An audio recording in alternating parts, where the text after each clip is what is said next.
Hai, Assalamualaikum dan salam sejahtera kepada Profesor Abdul Aziz bin Ma'asan. Kami daripada kumpulan L1 dan kami akan membentangkan aktiviti logistik yang berdasarkan daripada syarikat JNT. Sebelum kami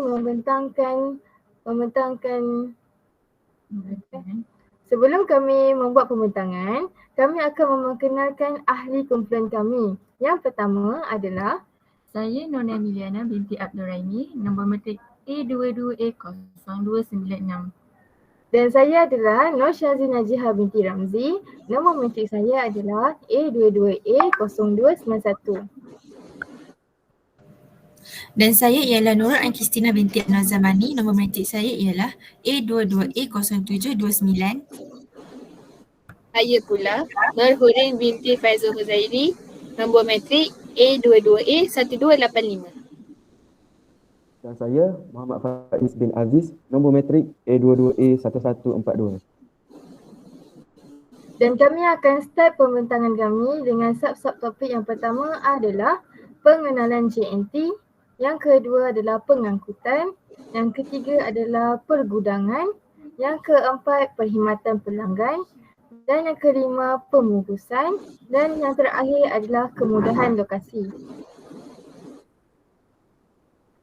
Yang pertama adalah pengenalan JNT. JNT merupakan sebuah syarikat yang berasal dari Indonesia yang menguruskan bidang logistik dan pembungkusan dan penghantaran pembungkusan. Pengasas JNT ialah Jet Li yang ditubuhkan pada 20 Ogos tahun 2015. JNT telah melebarkan sayapnya sehingga ke luar negara seperti Malaysia, Vietnam, Filipina, Thailand, Singapura, Kemboja dan China.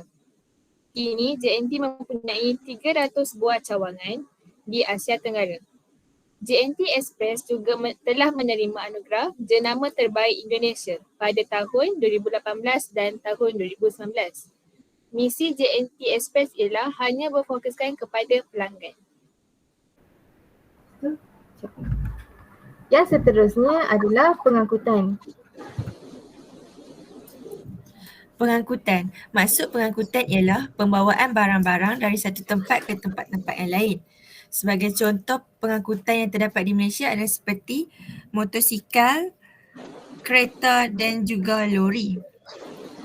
Pengangkutan yang terlibat dengan JNT ada 3 jenis iaitu kereta api, lori dan motosikal. Bagi kereta api adalah merupakan pengangkutan termurah.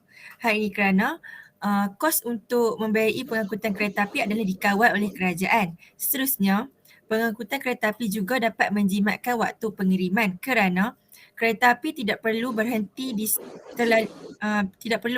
terlalu banyak stesen. Disebabkan itu, kita dapat menjimatkan waktu persinggahan pengangkutan tersebut. Seterusnya, pengangkutan kedua ialah lori. Lori adalah merupakan jenis kontena yang dapat memuatkan lebih banyak barang. Kebiasaannya, syarikat JNT menggunakan pengangkutan jenis lori untuk memuatkan banyak barang-barang kargo supaya ianya lebih menjimatkan kos. Seterusnya, syarikat dapat mengakses keberadaan dan dapat menganggarkan tempoh masa. Hal ini kerana syarikat JNT dapat mengakses keberadaan di mana lori tersebut berada dan lokasi lori dan serta barang-barang keberadaan lori itu. Pengangkutan ketiga ialah motosikal. Motosikal dapat menjimatkan masa penghantaran kerana motosikal tidak perlu berhadapan dengan jalan sesak di atas jalan raya. Seterusnya, motosikal juga dapat memudahkan urusan untuk menghantar. Hal ini kerana kebanyakan barang-barang untuk JNT hantar adalah di kawasan perkampungan. Apabila kita menggunakan kaedah pengangkutan motosikal, ia dapat mengatasi masalah jalan sempit kerana penggunaan motosikal boleh melalui jalan-jalan yang sempit. Itu saja. Boleh tak? Dan seterusnya, pergudangan. Proses pergudangan yang pertama ialah proses penerimaan barang. Bahagian gudang perlu mengesahkan penerimaan produk yang tepat dan kuantiti yang tepat. Selepas itu, proses pengalihan. Antara kelebihan apabila proses pengalihan berjalan dengan baik ialah kargo disimpan dengan lebih cekap, penggunaan ruang gudang dimaksimumkan dan mudah untuk direkod mengikut kumpulan. Selepas itu, proses penyimpanan. Proses penyimpanan JNT juga menerima barang sejuk beku. Oleh itu, proses penyimpanan perlu dilakukan dengan betul. Selain itu, proses pemilihan pula. Proses pemilihan pula perlu menyusun barang-barang tersebut mengikut kawasan, status dan ciri-ciri yang lain. Akhir sekali, proses pembungkusan. Pembungkusan ini akan mengumpul semua barang mengikut proses pemilihan tadi dan barang itu dibungkus ikut piawaian JNT yang telah ditetapkan. Oleh itu, kerosakan dan ganti rugi dapat dikurangkan. Terima kasih. Dan seterusnya, pembentangan kita adalah perkhidmatan pelanggan. Di antara tugas-tugas perkhidmatan pelanggan JNT ialah yang pertama, menjawab soalan tentang penghantaran atau perkhidmatan syarikat JNT. Bahagian perkhidmatan pelanggan perlu menjawab soalan yang ditujukan oleh pelanggan sama ada umum ataupun khusus. Yang kedua ialah memproses pesanan dan transaksi di JNT. Apabila sesuatu barang dihantar ke JNT, perlu ada rekod penerimaan masuk, pembatalan pesanan, pemulangan produk atau pertukaran. Oleh itu, segala rekod akan disusun secara sistematik yang dapat memberikan servis penghantaran yang cepat dan tepat kepada pelanggan. Yang ketiga ialah menyampaikan maklumat tentang servis syarikat JNT. Contohnya, promosi, keistimewaan syarikat, pencapaian syarikat dan nombor yang boleh dihubungi untuk sebarang maklumat lanjut di laman web tersedia. Yang keempat ialah mengendalikan aduan pelanggan. Operator perkhidmatan pelanggan perlu mempunyai pendengaran dan cara berkomunikasi yang baik. Operator JNT banyak dilatih untuk mengawal pelbagai ragam pelanggan. Akhir sekali, menjawab ulasan pelanggan. Operator akan menjawab feedback ataupun pertanyaan yang ditimbul di halaman rasmi JNT. Oleh itu, operator perlu mengetahui cara untuk mengubah komen negatif dengan memberikan pandangan atau ulasan yang positif. Terima kasih.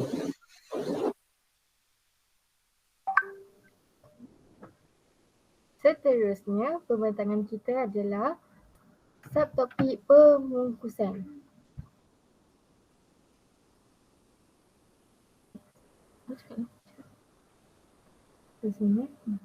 Dan seterusnya, subtopik kita ialah pembungkusan. Pembungkusan merupakan proses terakhir dalam pengeluaran dan juga permulaan bagi proses logistik. Lagi sekali. sorry. Dah hilang. Sekejap ya. Okay. Subtopik yang seterusnya adalah pembungkusan. Pembungkusan merupakan proses terakhir dalam pengeluaran dan juga merupakan permulaan bagi proses logistik. Ianya memainkan peranan dalam melindungi produk dalam proses logistik. Antara prinsip pembungkusan JNT, yang pertama ialah keselamatan, iaitu item rapor tunggal hendaklah dibalik secara sempurna berdasarkan bentuk dan saiz. Yang kedua, logik. Syarikat menggunakan saiz pembungkusan bahan yang sesuai untuk membungkus item yang mempunyai saiz yang sama. Dan yang ketiga, guna semula dan kita semula, yang mana barangnya kita semula seperti kotak yang tidak digunakan dijadikan sebagai kotak untuk mengemas barangan-barangan yang lama, barangan-barangan pelanggan, manakala bubble wrap iaitu plastik gelembung boleh digunakan untuk penuhi bahagian dalam kotak agar dapat mengelakkan pembaziran berlaku. Lapisan pembungkusan terbagi pada dua, iaitu pembungkusan luaran dan pembungkusan dalaman. Pembungkusan luaran ialah pembungkusan pertama yang pelanggan akan lihat, dan pembungkusan dalaman merupakan bungkusan dalaman yang memastikan item disimpan dengan selamat. Seterusnya, pembentangan daripada subtopik kemudahan lokasi.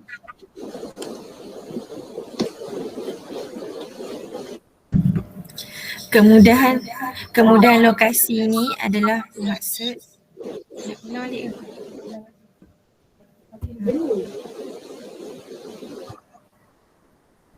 Seterusnya, kemudahan lokasi.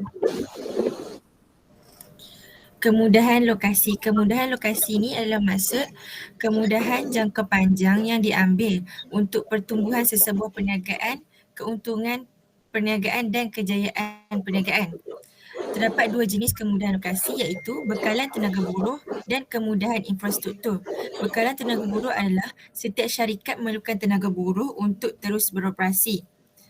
Hal ini kerana tenaga buruh adalah prospek utama yang dapat menggerakkan segala operasi yang berlaku di dalam syarikat. Misalnya, walaupun syarikat memiliki mesin, namun tenaga buruh diperlukan untuk menggerakkan setiap mesin. Jika dikaitkan dengan syarikat JNT amat memerlukan banyak tenaga buruh untuk membawa setiap pengangkutan yang berada di JNT. Misalnya seperti pengangkutan lori, motosikal dan van. Setiap pengangkutan memerlukan tenaga buruh untuk menggerakkan pengangkutan tersebut. Seterusnya, kemudahan lokasi seperti kemudahan infrastruktur. Kemudahan infrastruktur adalah satu kemudahan asas atau sistem yang digunakan di setiap syarikat untuk menjalankan operasi. Seperti yang kita tahu, kemudahan infrastruktur adalah sangat penting untuk diperlukan kepada setiap jenis syarikat. Jika kita kaitkan dengan syarikat JNT, infrastruktur yang diperlukan oleh syarikat JNT adalah seperti elektrik, air dan internet. Jika dikatakan internet amat diperlukan disebabkan JNT ingin mengakses lokasi keberadaan setiap pengangkutannya. Seterusnya adalah seperti elektrik. JNT memerlukan kemudahan infrastruktur elektrik untuk menggerakkan setiap mesinnya bagi mengasingkan barang-barang mengikut lokasi penghantaran yang dimahukan oleh pelanggan.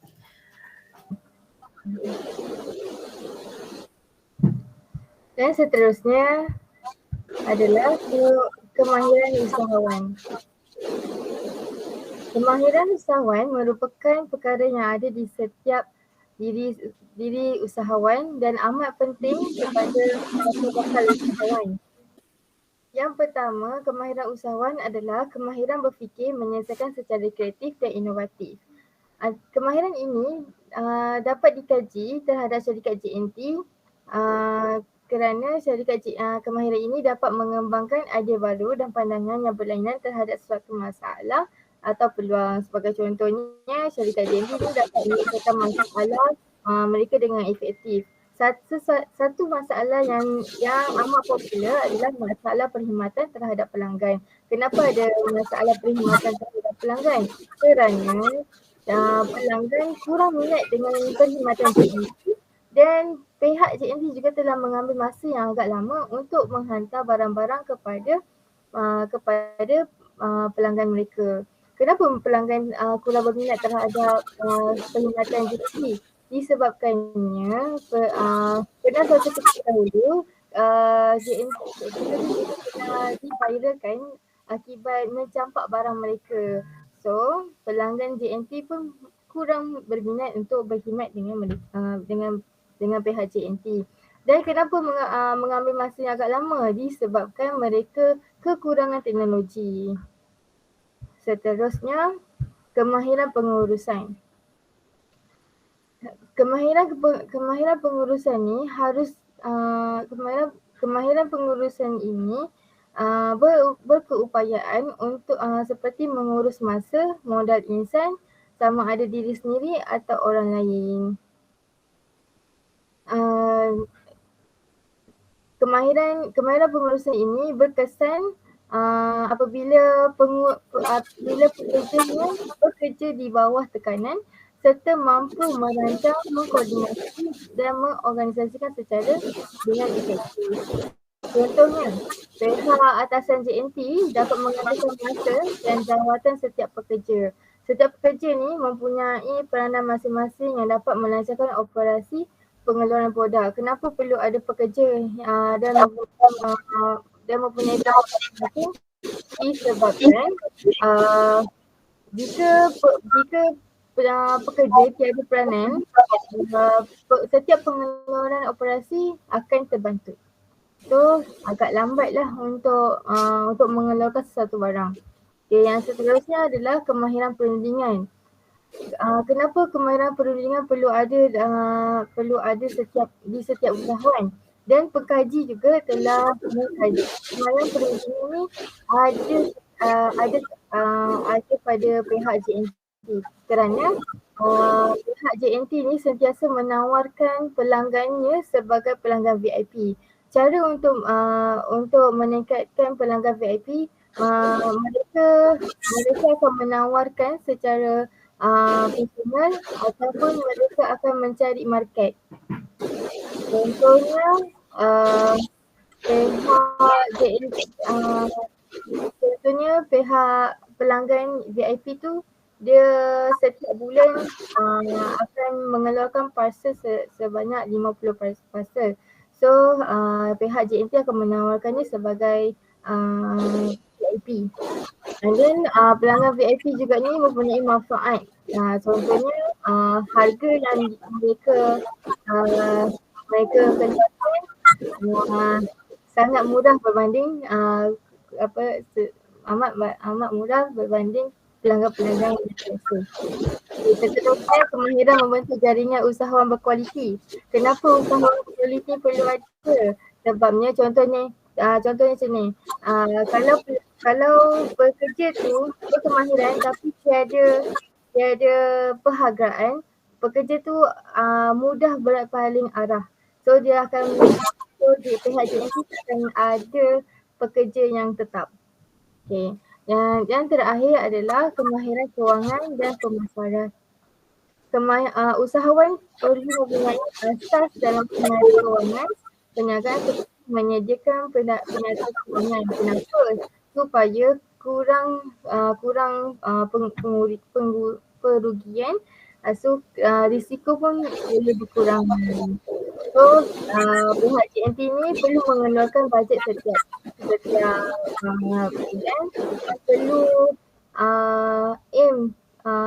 target dan perlu target setiap bulan perlu mengeluarkan untuk mengeluarkan pengeluaran sebanyak berapa. So secara kesimpulannya, pihak JNT telah membuat perancangan yang bijak sebelum memulakan operasi syarikat mereka. Sekian, terima kasih. Semoga pembentangan ini telah memenuhi spesifikasi yang telah diminta oleh Prof. Abdul Aziz. Smile semua.